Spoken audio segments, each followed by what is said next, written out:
os egípcios tinham um negócio com a morte, né? É. Tinha uma parada com a morte que era. Eu tive no museu aqui do Rodrigo. Já foi no museu do Rodrigo Silva? Não, foi não. Cara, é legal pra caramba. Onde, Você que, devia ir onde lá. que é?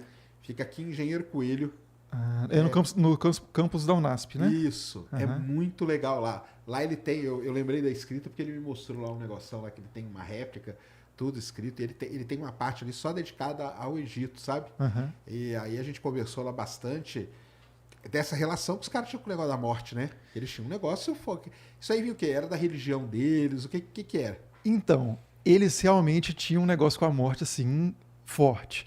Mas a gente tem que entender que todos os povos da antiguidade, até hoje, assim, o homem moderno talvez seja um pouco menos, fale um pouco menos da morte. A gente morre pra muitos, né? É. Pra alguns. Pra outros também não, né? O- Depende da religião, né? O pessoal continua morrendo, mas nem sempre fala muito sobre isso, né? É. Antes era mais falado e era mais elaborado culturalmente. Então, tem vários povos da antiguidade ali, sem precisar sair muito longe do Egito.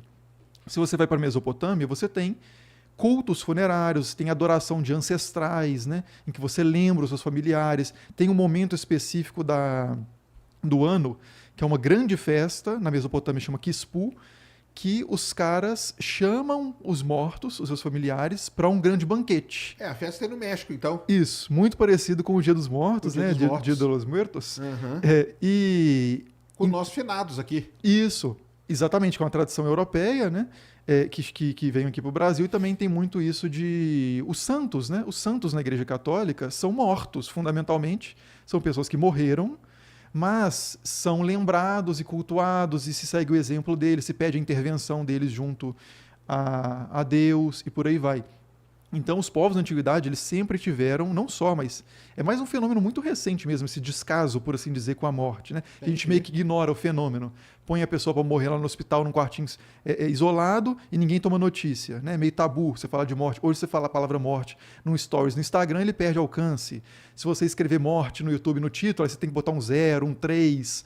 Se fosse na época dos egípcios, o vídeo ia bombar. Bombar, Ia viralizar. Isso. Entendi. Porque os caras falavam muito de morte. Até recentemente no Brasil, assim, você pega a gente vai 100 anos para trás, quando a pessoa estava moribunda, né, quando ela estava em vias de falecer, ela ficava na casa dela com as portas abertas e todos os vizinhos vinham visitar a pessoa, ouvir os seus conselhos ali no leito de morte e trazia a extrema-unção. Era um fenômeno social, né? Hoje a morte é um fenômeno individual.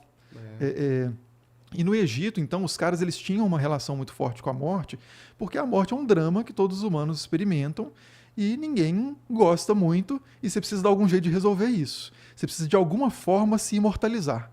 Você precisa vencer a morte de alguma forma. E cada cultura produziu um imaginário sobre como vencer a morte.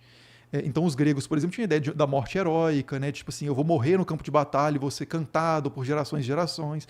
É uma forma de permanecer. Claro. E no Egito, eles desenvolveram várias técnicas nesse sentido. Uma dessas técnicas é a monumentalização da morte. Porque assim, você morre, o seu corpo começa a desfazer. Aí o que os caras fizeram? Mumificação. Mas mesmo assim, o corpo vai perdendo a característica, vai apodrecendo com o passar do tempo. Não é uma coisa assim que você pode ter a múmia do seu lado ali, né? Ele tem que ficar isolada num ambiente mais fechado, que são as câmaras funerárias, né? Agora, o que a gente pode fazer que dura mais que um corpo? Aí você faz uma estátua, por exemplo.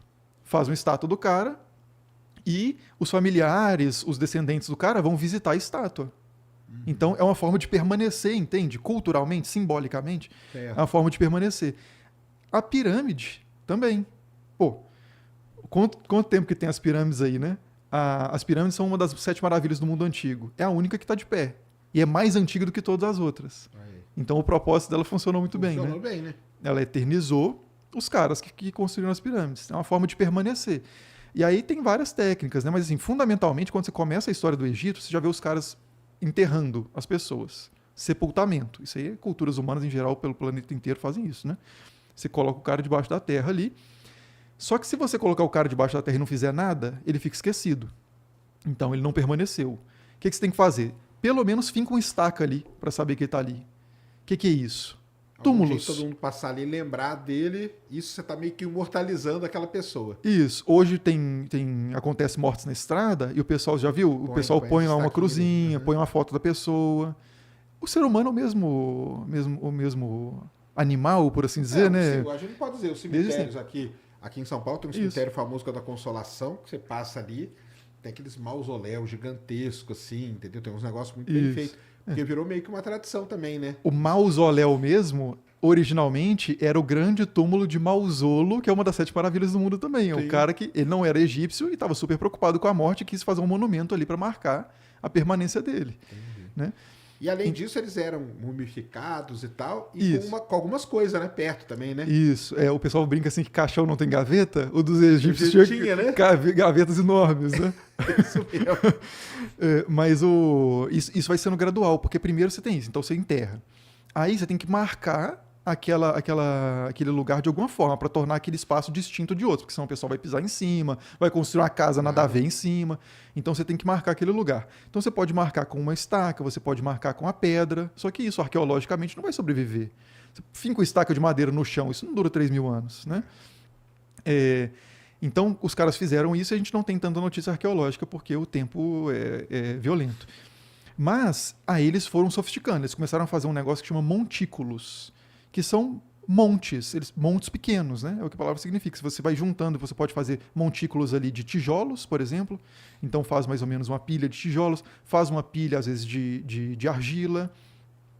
E isso tem até um simbolismo religioso também, porque como eu estava falando que o Egito é uma agricultura de inundação, o momento em que o Egito retrocede, o Nilo retrocede e a terra aparece, é meio que a renovação da vida.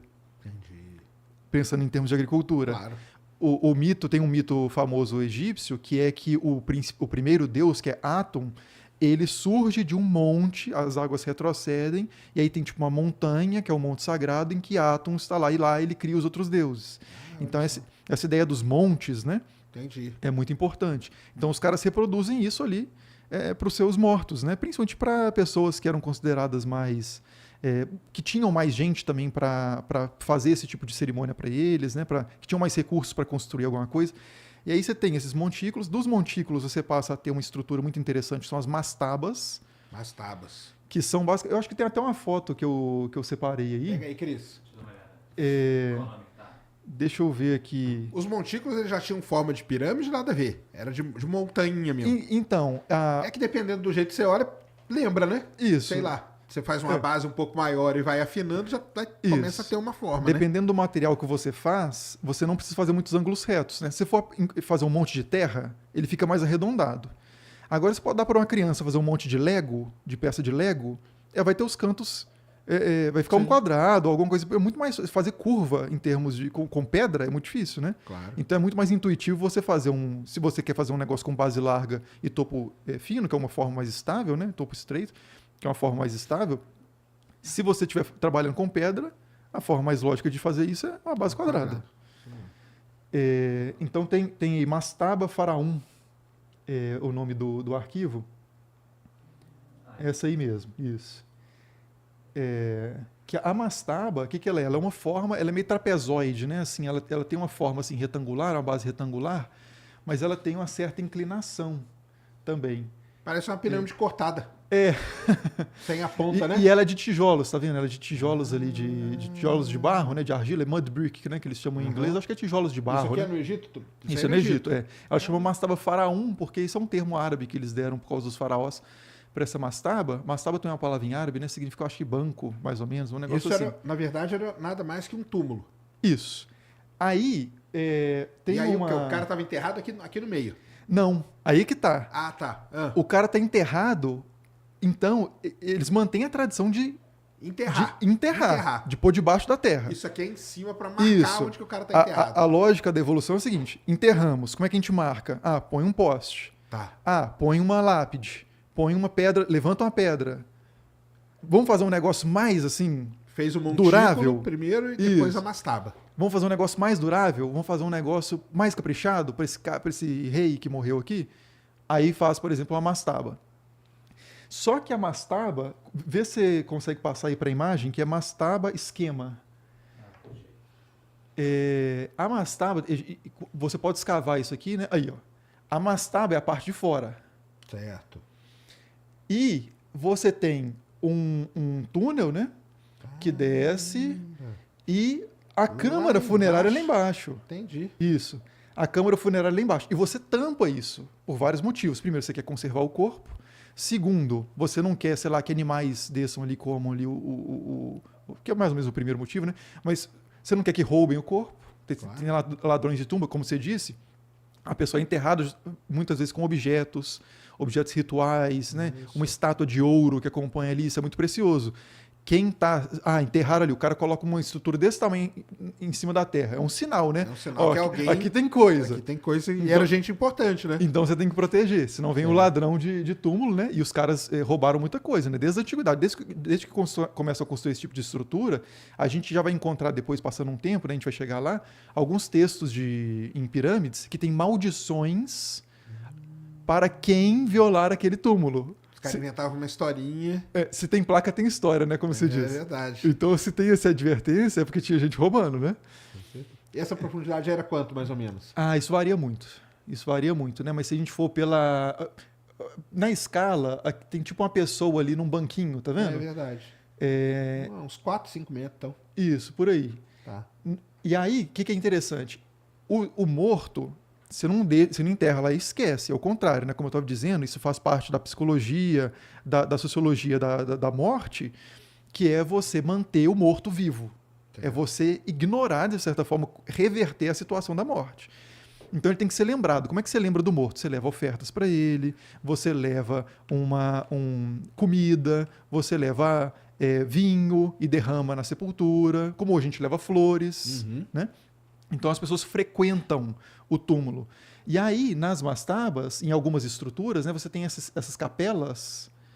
Chama de capela por causa da tradição cristã, sim, claro, né? Mas assim, a ideia é que é um lugar onde os ritos funerários periodicamente vão ser realizados. Ele não pode ser lá embaixo, senão ninguém chega, né? E também tem o risco de interagir com o morto. Então ele ficar lembrando sempre, né? É isso que é a história. Você põe ali separado e as pessoas, de fato, vão lá fazer os seus ritos, né, em honra àquela figura, pedir favores do morto, que pode visitar o mundo dos vivos e te garantir algum tipo de favor. Então você tem essas mastabas, né? Deixa eu ver se tem alguma coisa a mais de mastaba aqui. Eu acho que não. Mas aí, das mastabas, o que acontece? Tem uma pirâmide muito interessante. Vê se você consegue colocar aí. A pirâmide... será que eu não separei? Não separei essa, que pena. Mas é a pirâmide de... Deixa eu ver se essa... pode pegar a imagem aí que chama Formato. Tá. Formato Lehner. É uma página de um livro que eu peguei, escaneada, né? Mas aí amplia, por favor, ali onde está a terceira dinastia, lá em cima. Isso. Pode colocar lá de cima, a página de cima. Aí, então você tem as mastabas, né, inclinadas. Aqui em Saqqara, que é um lugar que eles faziam muitas sepulturas reais, porque era onde era próximo da capital, né, de onde o rei estava. Você tem estruturas maiores ali da segunda dinastia, em Abidos também, que é muito importante. E na terceira dinastia aqui, você tem essa pirâmide que é muito interessante, que é a pirâmide de Djoser. Djoser, essa é famosíssima, né? Essa é considerada a primeira pirâmide. Por quê? O que é a pirâmide de Djoser? Eu até achei aqui, 2667, 2648 a.C., é isso, né? Isso, por aí. Tá. O que é a pirâmide de Djoser? Ela nada mais é do que uma mastaba com outra mastaba em cima, com outra, né? Entendi. E a mesma lógica. Então aqui, o cara está no meio da pirâmide? Não, isso aqui é uma super lápide. O corpo está aqui embaixo. Então, quando falarem assim, estruturas encontradas debaixo das pirâmides... Sempre teve. Sempre teve. Não é mistério nenhum, né? Sempre teve. Você pode acessar muitas delas. Os arqueólogos descem nisso aí, já recuperaram múmias, né? Quer dizer, múmias em pirâmides não recuperaram nenhuma. Só alguns restos mortais, mas elas têm sarcófagos, indica a presença de um corpo ali, mas é aquele negócio das múmias, dos ladrões de sepultura, né? Certo. Quase todas as múmias ou foram roubadas, junto com os pertences ali, ou por questão de segurança foram transferidas por uns lugares que são chamados de cachê. Quando você vai no... Mas agora, só te cortando, e aquela inauguração? Teve a inauguração do Museu Novo do Egito, né? Isso, estão inaugurando esse museu e tem um tempão, né? Inaugura, mas não pode entrar. Atrás, que até transmitiram o transporte das múmias. Isso, teve. Muitas múmias. As múmias que a gente tem foram praticamente todas encontradas nas sepulturas do período do Novo Império. Ah, tá. Foi mais, tá. Beleza. Que não tem nada indicando, não tem a seta falando roube aqui. Entendi. Tá mais protegido e tá mais escondido. Então aqui você tem a mesma lógica da mastaba que eu estava mostrando, só que agora, em vez de ter uma mastaba, você tem uma mastaba em cima de outra, em cima de outra, em cima de outra. Aí você já tem um outro projeto ali. Essa de Joseph, também sua cara. Teria isso aqui mesmo, que eu vi 62 metros de altura, o pessoal fala. Isso, é por aí. É alto pra caramba. A pirâmide de Quéops tem 150 ou um pouco mais, 160. 62 é o Falcon 9, galera. Vamos pôr um foguete. A de Quéops é o Starship. É gigantesco, Mas mesmo assim, pra época, 62 metros, cara. 62 metros é um prédio de quantos andares? 10 andares, mais ou menos? Você contar? Cada andar tem mais ou menos 3 metros, 30, mais não sei o que. Dá mais, né? Mais de 10, né? Cara, é um prédio, cara. É um prédio, Isso aí existe ainda? Como que é essa de Osser? Essa pirâmide, se você for aqui na... Eu acho que eu até peguei a imagem aqui. Pirâmide de Unas. Coloca aí, pirâmide de Unas. Tem mais de uma aqui, ó. Um exterior ou... Isso. Exterior ou 3 complexos?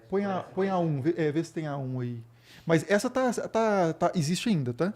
Essa existe ainda. E é curioso que ela realmente é assim.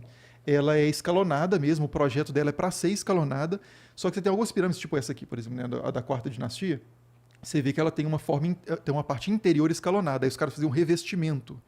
Então eles fazem como escadas e fazem um revestimento finalizando para ela ficar com a superfície plana. Entendi. A pirâmide de Djoser não é esse esquema.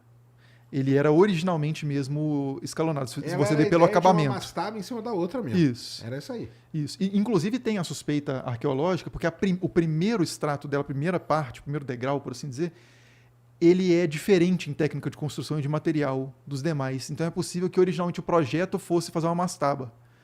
Só que decidiram fazer mais. Aí a pirâmide de Unas, né? Coloca, por favor, a pirâmide de Unas no início da sequência lá. Essa aqui já é uma pirâmide que... Cara, mas é uma pirâmide. Mas aí, galera, vocês estão vendo a foto aí, pra você ver como que é difícil, né? Se todo mundo chegar aqui na frente, cara, isso é um barranco, né? Isso. O que acontece? Mas aí começa a escavar, né? Olha a construção dela, são pedras menores. Você compara isso com as pedras lá da pirâmide de Quéops, que a gente vai chegar nela, que algumas chegam quase a 100 toneladas, isso aqui nem se compara. Consequentemente, também não dura tanto tempo. Claro. Ela desgasta muito mais fácil, por erosão, por uma série de processos. Então, muitas pirâmides que a gente tem hoje estão mais ou menos nesse estado. A gente não vê muito isso, porque geralmente quando tem foto de pirâmide, você pega a pirâmide de Quéops, Khafre e Miquerinos, acabou. Ninguém conhece nenhuma outra pirâmide. Porque tá tudo coberto, ou tá tudo destruído, né? Destruído, Só tem um restinho dela ali. Aí é o trabalho do arqueólogo ir lá e... Isso. Primeiro cercar, preservar aquilo para não destruir mais. Claro. E depois tentar conseguir conhecimento ali da forma menos invasiva possível. Ali, só para adiantar um pouquinho, no Cairo, tem um problema do Cairo estar invadindo ali, né? A cidade do Cairo, né? É muito perto, das pirâmides. E você tem fotos de satélite dos anos, você tá vendo que a cidade tá... Ela cresce. E o pessoal tem preocupação de estar invadindo e tá tomando. Mas aí acontece uma coisa também. Numa dessas de construir prédios, os caras vão descobrir um monte de coisa, que aqui em São Paulo descobriram. Então, imagina, né? E esses países geralmente têm uma política muito forte nesse sentido. Claro. O cara tá fazendo uma obra, achou alguma suspeita de algo de interesse arqueológico para tudo.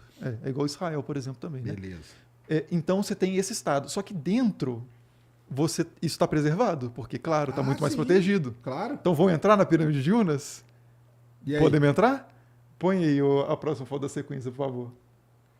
Mr. Beast entrou no de Unas? Não entrou não. Ela está em Saqqara, né, que é em outra região. Não é longe de Gizeh, não, que é onde estão as pirâmides a pirâmide que ele entrou. Né? Isso aqui, olha só. Essa é a porta. Não.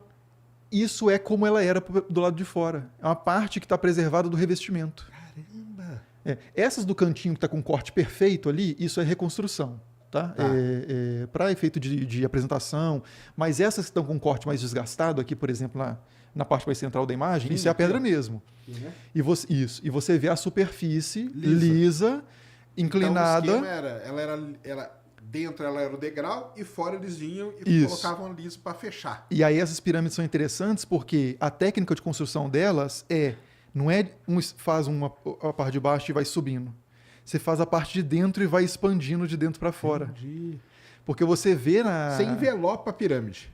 É. Como se fosse um envelopamento. Isso. E aí ou seja, você está acumulando ali o material, né, as pedras, já em torno de uma base, né, de uma estrutura que pela angulação já vai segurando esse peso, né, e dá mais estabilidade no processo de construção. Então, graças ao fato dessas pirâmides estar nesse estado infeliz, a gente tem um acesso ao núcleo, né? Que se ela tivesse perfeita, a gente não conseguiria ver. Jamais, né? é verdade. Então tem algumas pirâmides que dá para ver esse processo de construção. Ah, tá, destruiu aí a estratificação dela é lateral, assim, né? Isso. Né? As camadas que interessam para vocês estão na lateral e não na profundidade. Isso. E aí, exatamente. E aí, então, aqui ela por fora seria mais ou menos assim, mas está nesse estado. A maior parte das pirâmides está detonada assim, né? Aí põe a próxima imagem, por favor. Vamos ver se... Eu não lembro exatamente qual que é, mas a gente vai entrar nessa pirâmide daqui a pouco, hein? Aí, esse é um esquema dela. Aumenta, por favor, rapidinho. Porque essa é outra coisa importante de falar. As pirâmides, elas não são só a pirâmide. Não é só a pirâmide, tipo, aleatoriamente. Ela tem aquele complexo embaixo. Isso aqui está embaixo, tá? Tá abaixo da linha do chão, né? A pirâmide está por cima. E tem um complexo em volta dela, sempre cercada, com um complexo. Às vezes uma pirâmide menor também que tem uma estátua, que representa também o faraó. E você tem câmaras, você tem depósitos, você tem um complexo cultico, porque o cara é um faraó. O faraó é um deus. Esse é um detalhe que a gente esqueceu de falar. O faraó, ele é a imagem viva... Ele é muito mais que um rei, ué. Ah, tá. Ele é a imagem viva de Horus, que é o deus da monarquia. O Horus, o que é? O bicho é o... É o falcão. É o falcão. É o falcão. E o pai do Horus é o Osíris, que é o faraó que morre, que tem a história que ele é desmembrado, espalhado pelo Egito. O Osíris, ele é o faraó morto. São arquétipos, né? Como se diz. Você tem uma história que vários personagens ao longo da história vivem aquele personagem, né? Então, o faraó, quando ele é confirmado, o faraó, ele se torna Horus, e o faraó morto, depois de passar pelo processo funerário, ele se torna Osíris. Então é um rito, né, que atualiza o mito. Você tem um mito, que é a história, Claro. que ela é revivida, né, reencenada. Para cada morte. Exatamente, o tempo inteiro. Então você tem aqui a pirâmide e o complexo todo dela, e todas as pirâmides vão ter complexos em volta. Então, assim, qualquer ideia de, sei lá, pirâmide como um negócio para os ETs, né? Sem querer entrar tanto já nisso, mas talvez mas só aqui já dá para ver que só nessa história aí, de como que chegou, por isso que é legal de explicar todo esse contexto, galera. Porque só nessa história de saber como que chegou na pirâmide, você já arranca aí umas 400 teorias de conspiração. Não, porque ela foi feita apontada para o céu, porque a ponta dela está... Não tem nada disso, cara. É uma evolução de túmulos com o passar do tempo. Nada mais é do que isso. E se você se a pirâmide é só para ser um sinal de fumaça, para ser visto de cima, por que você vai construir uma estrutura toda ali e a parte subterrânea, que é um complexo funerário, que você tem sarcófagos ali, né? Enfim. Inclusive tem na parte nesses complexos funerários em torno das pirâmides, você tem câmaras em que você encontra ossos de animais, você encontra algumas coisas, por exemplo, sementes de lótus, coisas desse tipo, que indica que oferendas foram deixadas ali. Entendi. Entendeu? Sacrifícios e por aí vai.